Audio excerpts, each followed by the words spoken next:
حضرت ابو ہریرہ رضی اللہ تعالی عنہ نے بیان کیا کہ رسول اللہ صلی اللہ علیہ وسلم نے ایک لشکر بھیجا جو بہت ہی جلد واپس سارا مال غنیمت لے کر واپس لوٹ آیا۔ ایک صحابی رضی اللہ تعالی عنہ نے عرض کیا،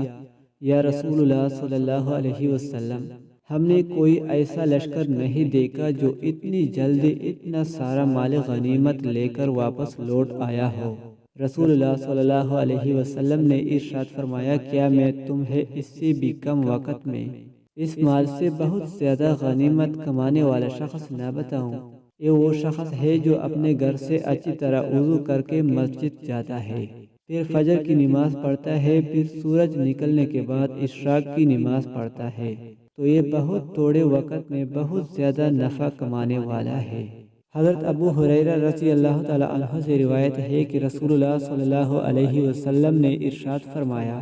جو چاشت کی 2 رکعت پڑھنے کا اہتمام کرتا ہے اس کے گناہ معاف کر دیے جائیں گے۔